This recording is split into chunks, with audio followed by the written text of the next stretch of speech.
This is LBC from Global, leading Britain's conversation with Nick Ferrari at breakfast. Call the Commissioner. Put your calls to Cressida Dick now. 0345 6060 973. This is LBC.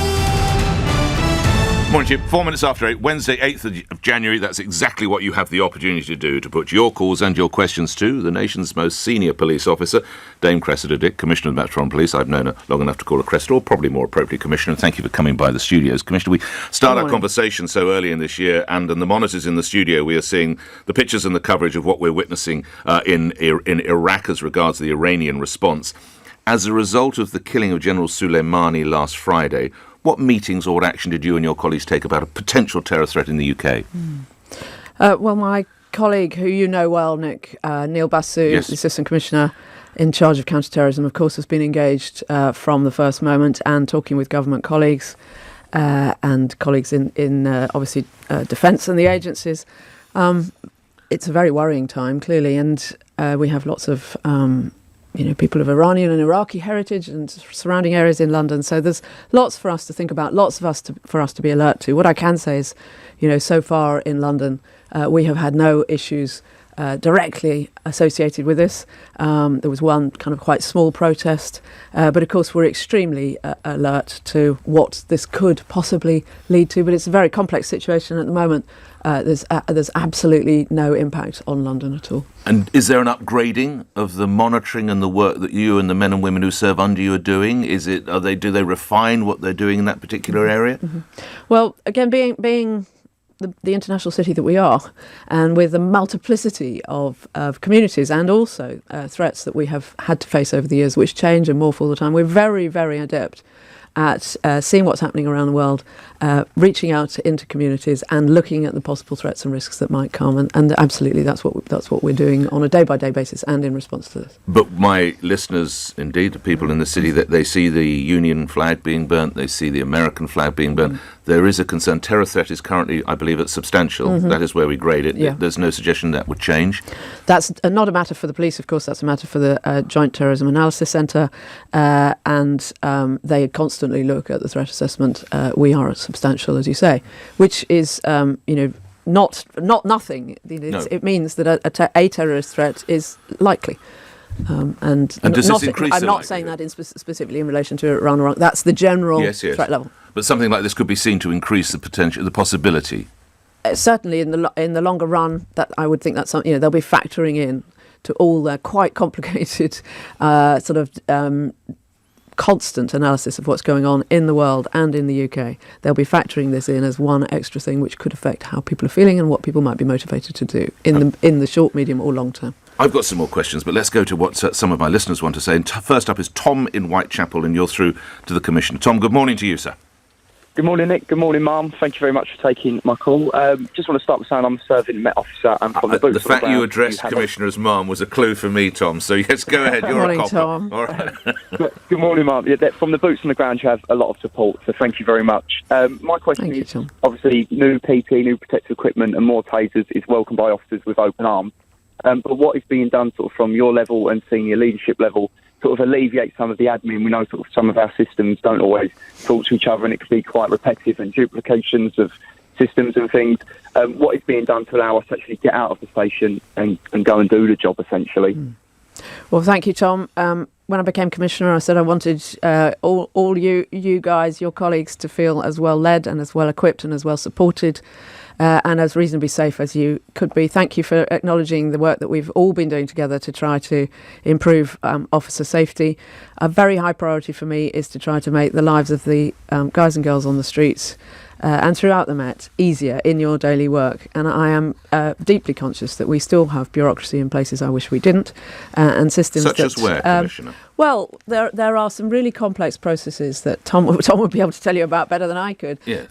Where we have He's to the poor infantry. You have to do it. Where you have to plug into the criminal justice system, for example. Really quite complex paperwork. Sometimes different electronic systems. Tom, you'll be aware we've been trying to give you obviously from the body-worn video through to the tablets and laptops, through to fingerprinting on the street, a whole variety of digital things. Not all worked perfectly to start with. Most get better and better and better, and I'm absolutely determined that we continue to give you better digital equipment, which will make your working life more efficient. And hopefully, less full of stress. But there are some aspects of bureaucracy that I think we still need to Well, let me reduce. ask Tom. You're brave enough with you and your colleagues to actually pull on the uniform every single day, far braver than I. If you could change one thing, and bear in mind you're going straight through to the Commissioner now, would you say what bit of paperwork or what bit of admin or what complete, pardon my language, bloody lunacy does the Commissioner need to be made aware of? So I think something sort of fed back from a lot of officers is, like I say, we have multiple systems used for different things, and often you'll find yourself completing one and then putting the same information into a second or even a third, and that can be quite time consuming. And now I know there's some sort of county forces outside of London that have a system where it's all built in one, so you don't have to duplicate. And if it saves half an hour, that's half an hour where we're back out patrolling or back out taking calls. Tom, the Commissioner's nodding enthusiastically. Let me try and bring Cressida back in. So, Tom, we've been doing a lot of work on what you might call the big systems that you work on, from PNC through to the ones that you use for intelligence and so forth. Sorry to lapse into police speak. That's right, it's my job. But just yesterday, as an example, I and my management board colleagues spent an hour and a half on the new system that we will be bringing in the next. It'll start rolling out next year. It's a huge investment which will reduce, I won't go through all of them with you now, but perhaps I can speak to you afterwards, but will reduce currently 7 systems that you have to input pretty much separately into one. So you'll put one data entry in and it will multiply across all the systems. Equally, you'll be able to search immediately across all the systems. Tom, we must move on. So that's a very important thing. Thank you, Tom. So this is like, if I get nicked, is this, you then have to put me in 7 different databases, just so that my listeners get a sense of what... It depends on the circumstances. But in some instances... If, for example, you were... Yes, in some instances. If, for example, there's a child involved, that adds an extra system, and so forth, and so on and so forth. Yep. Tom, thank you so much for getting us started. Thank you, Tom. I'd love to get in touch afterwards. Absolutely, and credit to what you and your colleagues are doing today and every day of the week, 365 a year, 366 in a leave. Hannah in Tottenham, you're through to the Commissioner. Go ahead, Hannah. Good morning. Good morning, Nick. Good morning, Cressida. Hello. Good morning. And taking away nothing of what your officers do. They work very, very hard in a very, very tough city. But I just think with our knife crime epidemic, won't the lives of your officers be better sort of served and their efforts served if we actually get some proper sentencing? Okay, your signal's dropping in and out. I'm just saying, because of the knife crime, what Hannah's saying, and in fact the call's dropped off, we'll try and get you back. What Hannah is saying, Commissioner, is tougher sentencing. Now, it's important to point out to the listeners, of course, and in many ways you're precluded from giving us your views, but the police don't actually set the sentences. You nick the bad guys and women, and then you put them forward to the CPS. Commissioner. Absolutely. So in the system we have in this country, sentencing is set first of all by laws in Parliament, and then secondly through the Sentencing Council that look at sort of more detailed aspects. How far can you go, Commissioner? You'd like to see tougher. I am on occasion asked for my views on different things, and indeed my colleague Nick Hefgrave, one of my assistant commissioners, assists the Sentencing Council by giving the police view on different types of crimes. And in a particular case, it's inappropriate for me to say, always inappropriate for me to say that was either right or wrong. But more generally, you will have heard me on occasion say, I can understand why people feel that the sentence for such and such should be increased because it is such a problem. And I understand why people are currently debating knife crime as an example. I actually think we have pretty strong laws in this country in a whole variety of different ways.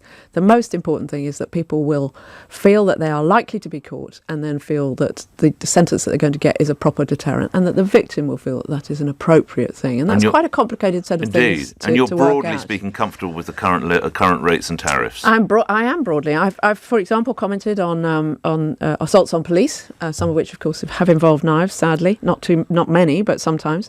And I believe, for example, that I know the government are currently looking at how this is dealt with in law, and there's a suggestion that the sentence might be increased. There's also a suggestion from me that if somebody's done this once, the next time they ought to go to prison. So these kinds of things, I think, in a general way, I think it's appropriate for me to talk about. I think that would be a good thing. Yeah, absolutely. Yeah, you assault a police officer twice, you're going to jail. That would be my view. Yeah, unless there's something extraordinary, like you're a 13-year-old with a mental health issue or something. Yeah. All right. Thank you. Sorry we can't, Hannah. Thank you. Let's move to the next caller. Nick in Hillingdon. Nick, you're through to the Commissioner. Go ahead. Good morning. Hi. It's great to speak to you, Cressida. Morning, Nick. Your my question is, what is responsible for the increase in knife crime in the last couple of years? Or what, in your view, what is the reason for the increase? Okay, come back to you in a moment. Cressida Dick. It's complex, Nick, and it's been rising for longer than that, I'm sorry to say. It's a phenomenon that is particularly affecting our young people. There's undoubtedly a major element of this, which is to do with drugs and drug dealing. Secondly, I think there's certainly some young people who have been excluded from school more than was previously the case, and/or found it hard to find other activities, and aren't feeling well looked after, who've just got dragged into criminal activity, particularly drug activity. The final thing is, I do think there's been a sort of increase in both the glamorisation of knives and knife culture and violence amongst young people. Now, I'm not a sociologist, I'm not an expert, but I think if you spoke to Tom or any of my other officers, they would say that. And of course, some young people are carrying knives because they believe it will protect them, which it won't. It will either get them arrested, or worse, it will be used against them, or be grounds for somebody to stab them.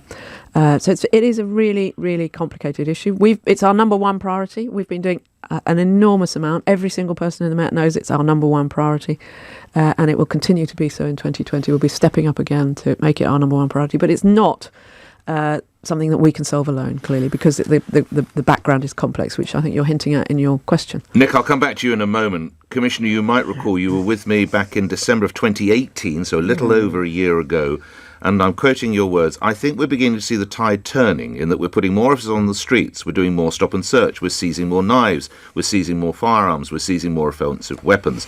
You went on, we're beginning to see, after 3 years of knife crime increasing, gun crime increasing, they're now not just levelling off, but beginning to come down. Commissioner, you will be aware more keenly than most that 149 people, as the figure that I have, were killed in London last year. That's the highest since 2008. Are you ready to review and change your language about this?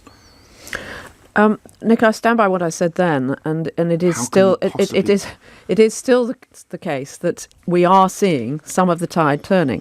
So you talked about gun crime. Well, in the last year, gun crime has reduced by discharges of lethal barreled weapons has reduced by about 35%. Moped-enabled crime, which has come down 2 years in a row, over 40% last year. Acid attacks down 20% last year, and most crucially, killings are up. I'm going to come back. Honestly, I'm going to come to this. No, Most crucially, for me, the knife injury involving young people, which we were talking about a second ago with Nick, down again this year and down the previous year considerably. So we have, and all the things I was talking about us doing, we've been doing more of. But I completely accept that it is a horrible situation where in 2018 we had, I think, 133 murders, and last year we had 149. That's the figures I have. And they have increased. And all that says to me and my people is we have to continue, and we have to continue learning. We have to continue. But does it not say the strategy is not working? No, I don't. 11 or 12% increase, roughly, in killings. What is that? Something's not working, surely, Commissioner. I said already, I don't think this is just for the police, but I've also told you the areas in which I think things really are working. Have we been able to prevent every single homicide? Absolutely, we haven't.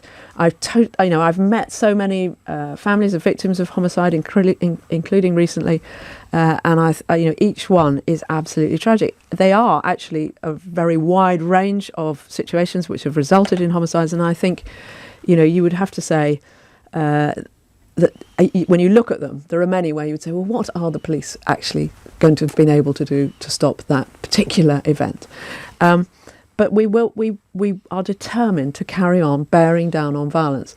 Now, we can't go out and try and stop every single homicide. Of course we can't. But what we can do is try to stop people going around with weapons with impunity, for example, as we have seen. We can try to stop the offences which lead to homicides, and that's what we're doing, and it will be our number one priority in 2020. And as you know, we're growing, and we will have more pairs of hands to do it with. And lastly, you mentioned stop. I've got to get a word on the tactic of stop and search. Yeah. You're still a supporter of that with the men and women who serve under you? I absolutely am. I was out myself on Christmas Eve or the day before perhaps, in North London all evening with officers doing stop and search. And I can absolutely see why. Yes, it's only one tactic, but it's a very important tactic. We've seized about 4,000 knives last year through stop and search. It is very good on occasion at suppressing the potential for violence in an area, but it's also very good at bringing people to justice and deterring people from carrying weapons. Nick, a quick response from you. Back to you, Nick. Yeah, I just wonder if there's a change of mayor. It felt like the crime was going down under Boris Johnson, and then there seems to be this rise under Mr. Khan, and I just wonder if it's a policy change, a change of direction maybe that's been imposed on yourself from the mayor. So what I would say is, if you look, I talked about the figures rising for much longer than the 2 years referred to, and that's true nationally. So the rise started in most crime types in 2014 or 2015 and nationally, and in most crime categories they've risen faster latterly than in the Met, although not in terms of homicide latterly. So it would be wrong for me to make a political or politicised comment. I'm sure you would understand that, Nick, but I would say, we're working really closely with the Mayor, we're working really closely with his violence reduction unit, and the long-term approach, long-term prevention approach must be the right thing, and I think both the government and the Mayor are agreed on that. But one thing that is true is that the Met went down to, its 15-year lowest level of police officers, as I understand it, just about a year ago, just over 29,000. And other forces, we managed to protect police officer numbers by taking money out of other bits of the business, but other forces reduced their police officer numbers by about 20%. For us, it was slightly less than that. But we're now growing, and I do think that, and I've said it many times, there is a link between, it's not a direct link, it's not the only thing, but there is a link between police numbers and that's why and crime, violent crime in particular, and that's why I'm absolutely delighted that we are growing, and we're growing really fast. So we're now over 31,000 and I'm confident that we'll be over 32,000 by September this year. Nick, thank you for that. I referenced an earlier conversation from 2018. Another conversation we had back in 2018 was when I gave you an internal Labour Party dossier concerning allegations of anti-Semitism. There were some 45 cases. We had it reviewed by one of your former senior commanders, Matt Chishti, I'm sure someone you know well. There were 4 cases that should be considered by police. Another 17 needed to be recorded. You kept your word. You sent your officers away. In November of 2018, there would be a criminal investigation by the Met, and we understand there could have been more. 4 arrests were made, but so far no charges. What is the latest on that, Commissioner? Well, thank you, Nick. Yes, I think actually we've now arrested 6 people, and that was earlier in 19. We've submitted 5 files to the CPS in September this year. September last year, Commissioner. Sorry, September last year, right. yes. Showing my age. And of course it is for the CPS to decide. What is the normal time? In quite a complex, it's a very complex a crime type, to be honest. So there is a lot for them to look at and a lot for them to consider as to whether there is either sufficient evidence to charge and whether it is in the public interest so to do. But that's entirely a decision for them. Is it normal 3 months, or is it a piece of string? You just don't know how long it takes the CPS to decide? Obviously, the more complex the case, the longer it will generally take. We wouldn't expect to be given a sort of firm timescale in a case like this. They have a lot to look at, but they've got the files, and we look forward to hearing what they say about them. And staying on this theme, there you'll be aware that there was some anti-Semitic graffiti daubed in North London, in the area of Hampstead and elsewhere during the Hanukkah festival, the religious festival. Are we concerned about a resurgence in anti-Semitism in this city, or indeed in the country? Well, that was a horrible event, and of course it came hard on the heels of the terrible attacks in the United States. Yes. During Hanukkah as well, and I know has really shaken people in the local area and the wider Jewish community. And as you know, we have a zero-tolerance approach to anti-Semitic crime. We are taking that investigation extremely seriously, and it is progressing well, I am pleased to say. But my colleague Neil Basu has talked before about a sort of rise in extreme right-wing activity, and much of that is sort of targeted, not all, but much of it is targeted towards people in the Jewish community, sadly. And we saw just yesterday somebody sentenced, in Durham, teenager sentenced in relation to anti-Semitic crime. So yes, we have seen more. and it is really pernicious. We have a zero tolerance approach. We're good at investigating it. We work really closely with people in the Jewish communities, and we will want to bring people to justice for every crime that we can, including that one in Hampstead. Commissioner, thank you. Go to other questions. Tennyson's in Barking, and you're through to Commissioner Cressida Dick. Go ahead, Tennyson. Good morning. Good morning, Commissioner. Thanks for taking me on. Yes, I just want to talk about this stop and search issue, which I presume, to be honest with you, in the wider community, we all look at stop and search, and most black people are the ones that actually stop and search, which to them seems to be like a racist thing. And most of them that are stop and search feel more aggressive when actually those things happen.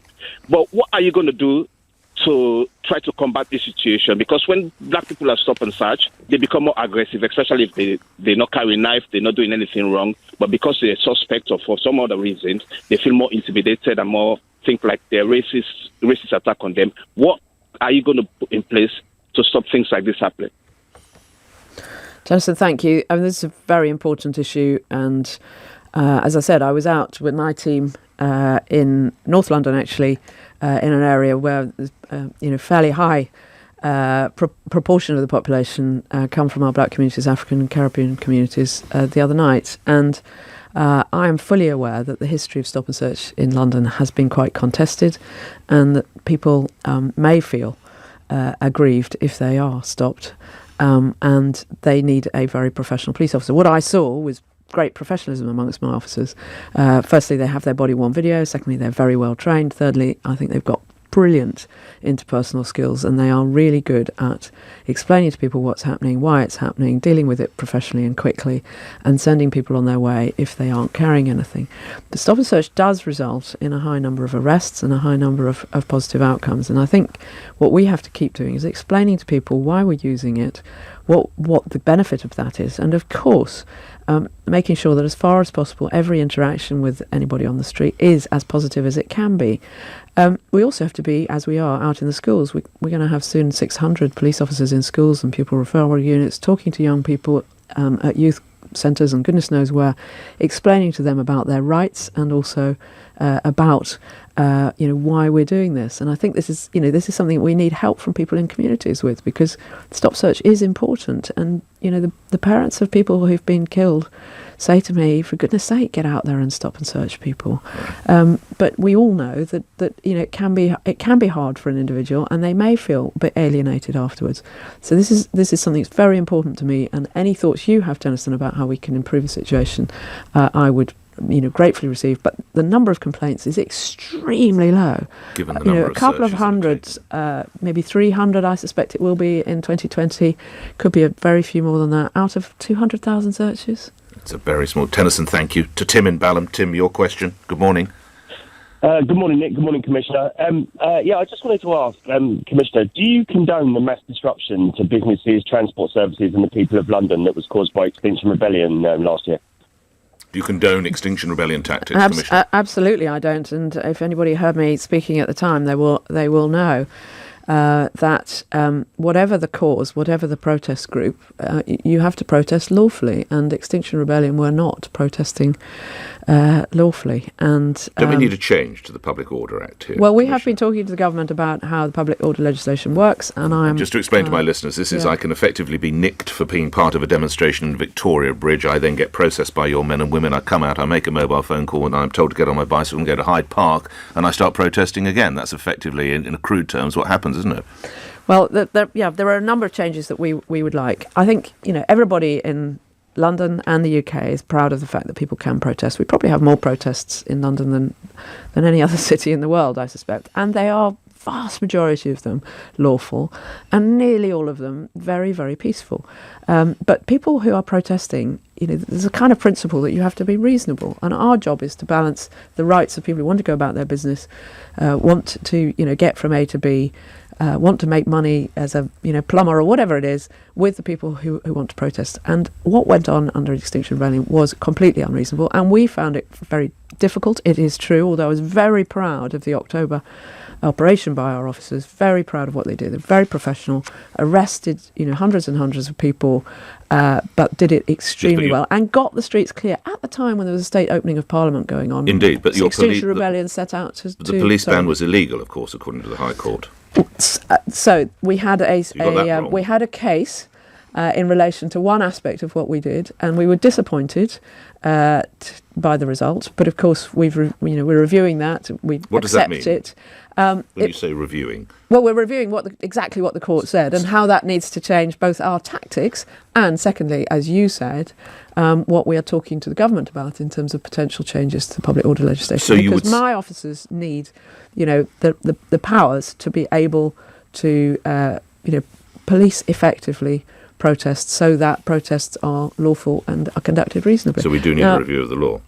In my view, there are some changes that would help my people quite a lot, and I think most people would say so, even if they are supporters of what is obviously a cause that's very close to lots of people's hearts. I understand that climate change is very close to people's hearts, but the Extinction Rebellion set out to bring London to a halt for 2 weeks and to bring the police to their knees, which was taking us away from stopping teenagers being stabbed. And the cost? Huge cost. It was a huge cost in April. I'll just check. I do have the figure here. Well, I've got a figure of minimum of £37 million. What figures overall? do you... Yeah. So the October protest, our figures at the moment are that it overall cost us 26 million, of which about 12 million is, if you like, the pay for the officers who were there, who would otherwise have been out in boroughs stopping youngsters being knifed and goodness knows what. But we also had to pay about £6 million in overtime. We paid £6 million to other forces to help us. But if we lump in lot of money, if we and lump a lot in of April disruption as well, as well prior to that. Yes, exactly. It takes you well up over the figure you said. Over £40 million. Absolutely. Okay, we've only got a minute with you left, so let's rattle through a few last questions. You'll be aware of the hideous case of what's believed to be the nation's most prolific sex offender, the student up in Manchester, and the suggestion that the drug that he used, that's known as GHB or G on the streets, should have its classification changed. Commissioner. So GHB has been associated, sadly, with a number of deaths, a large number of deaths nationally and in London over the last few years. It is quite a popular thing for some people to take. As you know, it's fairly easily purchased. If you purchase it or supply it intending for it to be used as a drug, it's Class C, and therefore at the lowest end of the spectrum. Class B? You've mentioned the terrible case. We've also, of course, had some awful cases in which G has been used to sort of dope people, and in one case ended up in a murder. That 50 people were doped, and one of those poor people died, and that was to carry out robberies. We've also had, of course, the Stephen Port case in which G was used. So it's a very dangerous drug, and the problem is that apparently it gives you a kind of high, and people use it in sexual activity, but there's a tiny margin between the high and deeply dangerous poison, which will knock you out or kill you. And I don't know if you have, Nick, but I've, on the tube only the other day, just going along, I saw a guy who was very unwell, and eventually, it's happened twice recently, eventually said, oh yeah, it was G last night. It really is a dangerous drug. I'm not going to comment on whether it needs to go to be reclassified. I do know that, the son of of somebody who was very sadly murdered with G says absolutely it should be Class A, and I'm sure the government will look at this. What happened with this guy on the tube then? He was just sort of falling all over the place. Yes, absolutely. And I'm afraid it is in quite common use. Good grief. Yeah, on the London club scene. Okay. You may have heard the LBC exclusive report today as regards county line gangs, and the idea now that in some initiation ceremonies, young people are even tortured or have various parts of their body attacked. What is the Met doing about this county line gang issue and these initiation ceremonies, as they're called? Yes. I didn't hear your report. I am aware of that. It does happen sometimes. Some people will have heard or seen the Met documentary where we covered a case very like that, where the brave young man came forward and we were able to put the person in jail for many years who was controlling the county line. It is a high priority for us. In the last year, we've arrested over 750 people who've been linked to county lines. it's very pernicious, drug dealing from London out to other parts of the country, often using these young people, many of whom are subject to sexual abuse or violence, to sort of to keep them under control, if you like. And we in the Met have pioneered the use of the human trafficking legislation. We've had some fantastic operations to dismantle networks and bring to justice the guys who are doing this. But we need to work with others to stop the youngsters getting dragged into it. All right. And lastly, you said on a different radio station, you've been seeing other radio presenters, haven't you? A couple of weeks ago, you understood why some people want heads to roll over Operation Midland. Why? Whose? Can I put it to you that, in fact, virtually everyone has been promoted? Sir Bernard Hogan-Howe is now Lord Hogan-Howe. You are Commissioner of the Met. Detective Superintendent Kenny MacDonald has left with a pension. Steve Rodhouse, who was gold, has been made Deputy Head of the National Crime Agency. Everyone's been promoted, far from heads rolling, Commissioner. My point is, I understand some people are very, very angry. As you know, there's currently a complaint being investigated. I think it's inappropriate for me to comment on that. But the point is that will take its due process. The officers have been investigated and thoroughly investigated. The matter has been reviewed by Sir Richard Henriques. He made a number of recommendations, pointed out some failings. My job is amateurish. My job is to make sure that nothing like that ever happens again, and that we do properly implement his recommendations and those of the IOPC. But I understand people are angry. Should you not have taken action when you told me when you heard that detective say that the words used by Carl Beach were credible and true? Shouldn't you have taken steps immediately to correct that in hindsight? So the world of policing, I believe the comment should not have been made, and I've apologised for that before. As I've just said, this is now subject of a complaint, and I think we need to let the complaints process with currently the IOPC assessing the complaint take its course, and not right for me to comment further, Nick. Can I wish you, and equally importantly, if not as importantly, the men and women who serve under you, a safe and successful 2020, and thanks for all the work you do in the city. Thank you very much, Nick, and thank you for your support and your listener support for my people. They are great. I'm very proud of them, and they have a tough job, as one of your listeners said. Dame Cressida Dick, Commissioner of Veteran Police, appearing here on LBC, where news is next. We're just hearing 3 British people are among 176 killed after a plane crashed near the Iranian